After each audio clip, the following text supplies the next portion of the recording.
coming over, you guys. Oh.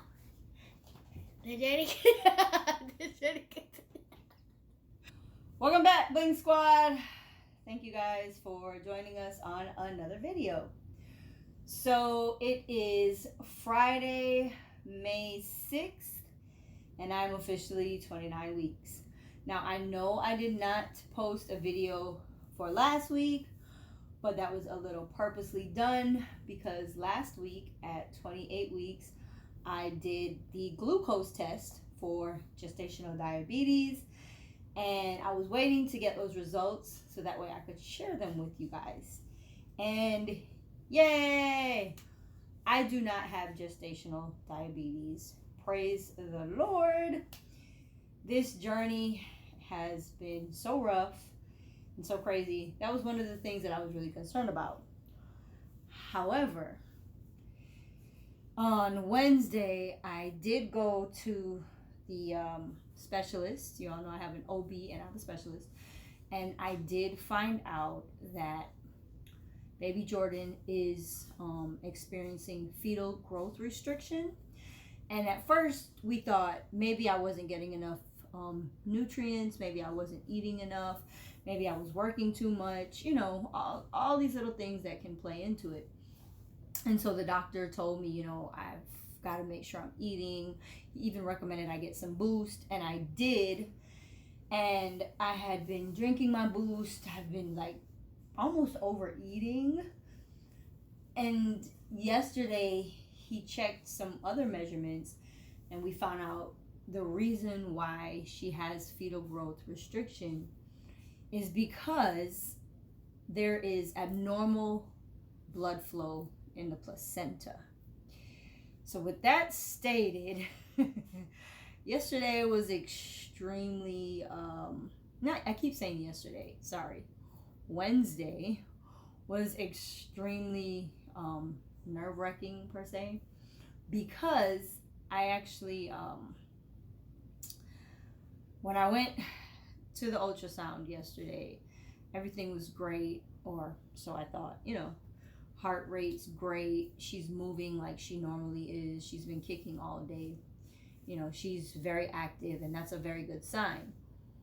But when he checked the blood flow, like I said, it was abnormal. Because the blood flow was abnormal, it was still showing signs of having the fetal growth restriction, just like she was from the prior visit 3 weeks before. He decided that he needed to monitor me to make sure he didn't have to deliver me on Wednesday. You guys, I was only 28 weeks and like 5 days on Wednesday. Can you all imagine me delivering a 2-pound baby at 28 weeks and 5 days? I would have lost it. Yes, I said 2 pounds. She's only about 2 pounds and a few ounces. Like I said, I am 29 weeks today, Friday, May 6th, but she's measuring about 27 weeks and some change. So she's pretty small, you know? And it was a pretty scary thing to think about. So thankfully, she's a little fighter, just like her big sister Jourdyn. And she was very active in the womb. Her heart rate was very steady. They monitored me for maybe about an hour or so. And then once the doctor gave me some apple juice and some crackers, I realized, okay, I'm probably not gonna deliver today. So I was very happy. That was exciting. You called me Jourdyn. You said big sister Jourdyn. Oh dear, Lauren just informed me that I call her Jourdyn. I meant to say Jourdyn is a fighter like her big sister Lauren. But yes, so to get back into it, once I was given some apple juice and some peanut butter crackers, I realized they're probably not going to deliver today because usually they stop you from eating and drinking, you know. So I was pretty happy about that, and I was able to go home. However, I am going back today.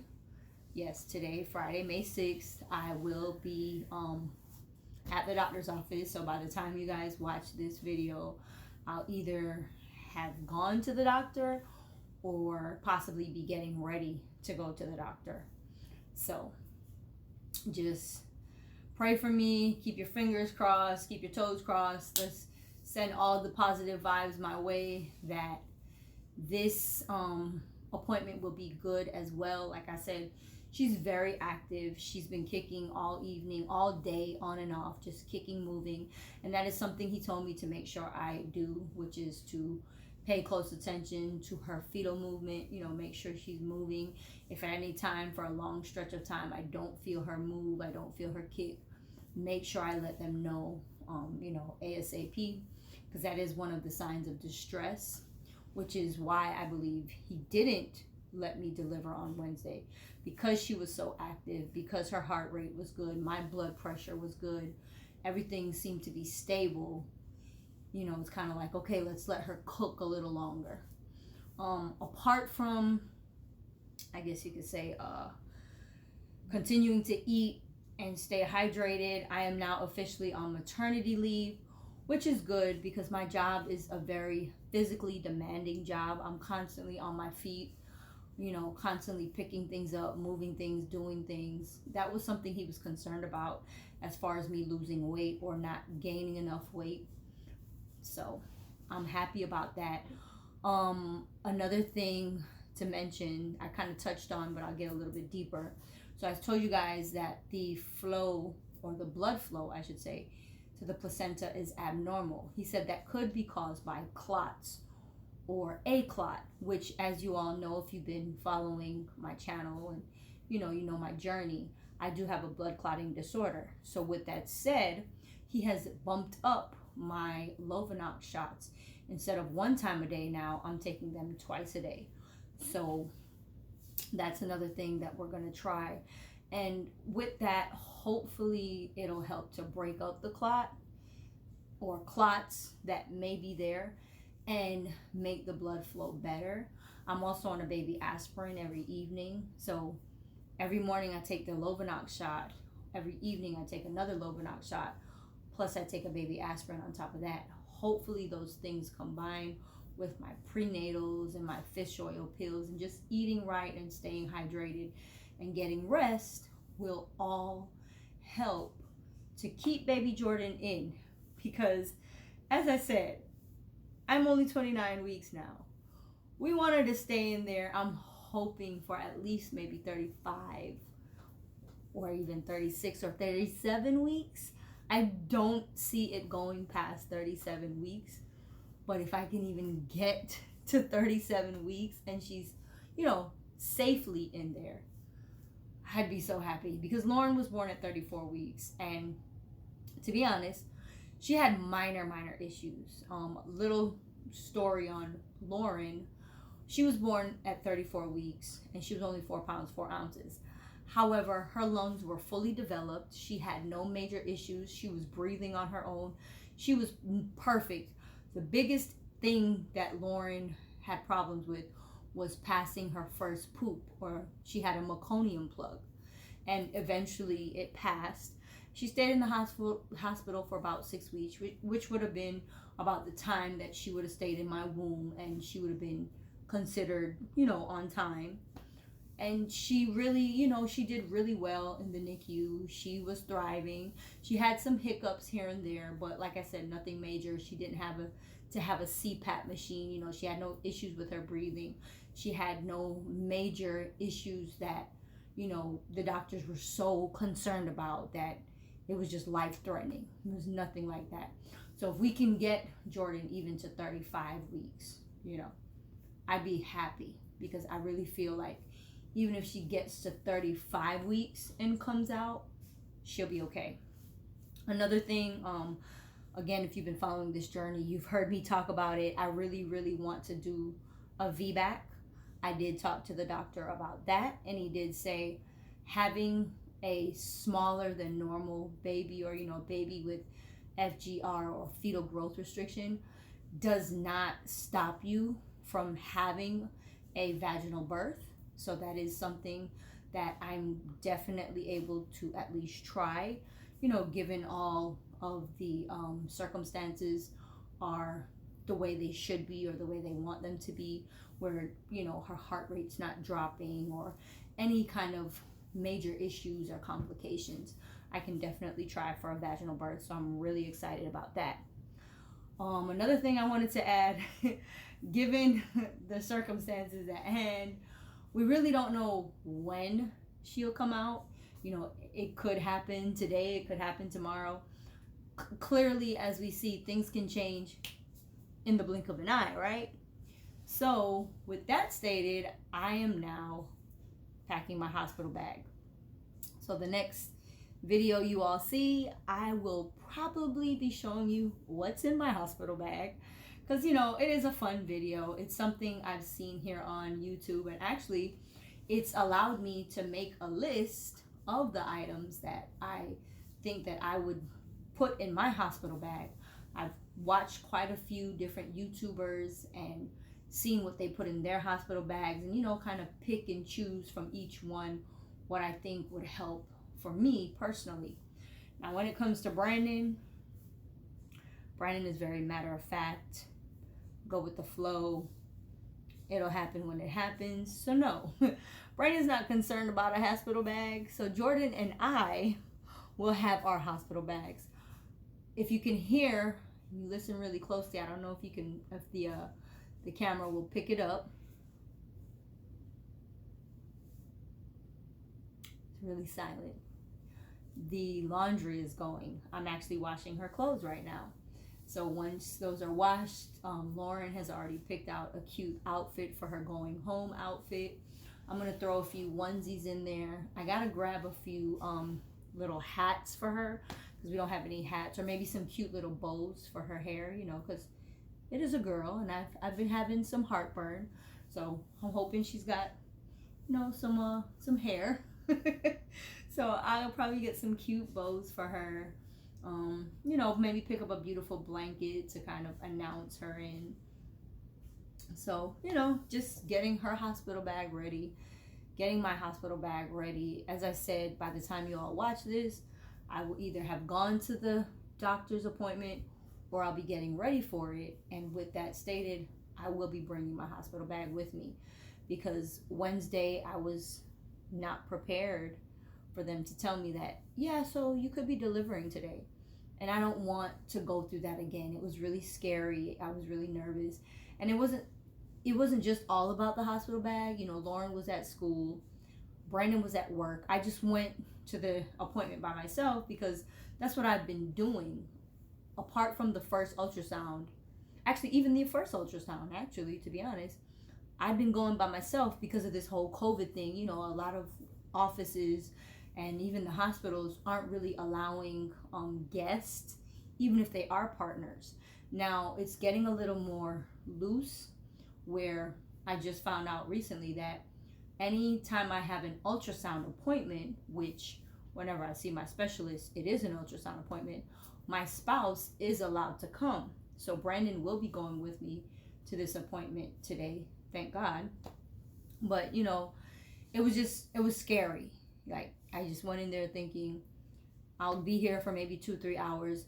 The office itself is about an hour and some change drive from my house anyway. So I got there early at like 12:15 or so.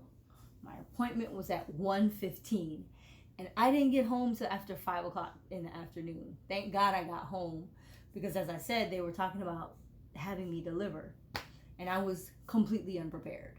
So again, next thing is we're getting the hospital bag ready.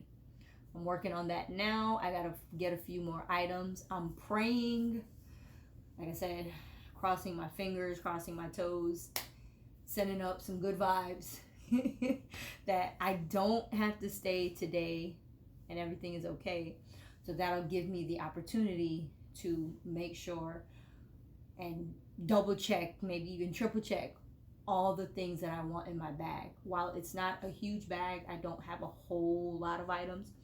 There are some necessities, you know, like going home outfit for me and for her, you know, toiletries, chargers, things of that nature, little things that people often forget. I want to make sure I have all that stuff, because whether I have her vaginally or I have a C-section, I'm going to be in there for at least 2 days. That's a given, right?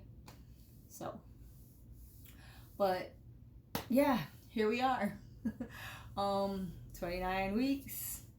Just wanted to, you know, let you guys know what's going on. I did not do a video last week, as I stated, and I just really wanted to wait for those results. I do not have gestational diabetes. Apart from the fetal growth thing, everything is looking great. As I did last time I did a video, I'm just gonna stand up so you guys can see the bump. So there she is. You're at 29 weeks. I think I'm pretty big, but as I said, she is small. She's measuring small. This is my the pregnancy pillow that I'm sure you guys are familiar with. If you ever watch any other YouTube videos, we always talk about these pregnancy pillows. They work wonders. Let me tell you, they really help us sleep. But I just wanted to say, you know, thank you guys so much for continuing to, I guess, ride along on this journey with me. This video is a little bit winded, but stay with me because I did add a few pictures at the end. As always, Lauren, you want to tell them? She's, what's so funny? The way I looked on the camera, the journey continues. She said the journey continues. Look crazy. You guys make sure that you like this video. Put any of your comments, questions, concerns down below. In the description, I always leave links to like my Facebook and Instagram, so you guys are welcome to follow me there, where I do updates like practically every day. And share this video. You know, if you know someone who's on this roller coaster of a journey, please share this video, because one of my main reasons for documenting this journey, for those of you who don't know, I've had 6 consecutive miscarriages, and this is our beautiful rainbow baby. And I really would love to share it and be an inspiration and help someone else, even if it's just one other woman out there wanting to have that rainbow baby and not sure if it can be done. It can be done. Not gonna say it's gonna be easy. Not gonna say it's gonna be a straight, you know, nice, glorious ride. But it can be done, and you too can have your beautiful rainbow baby. But all right, you guys, like I said, stay all the way to the end so you can check out some cute pictures. Mwah. Mwah. Mwah.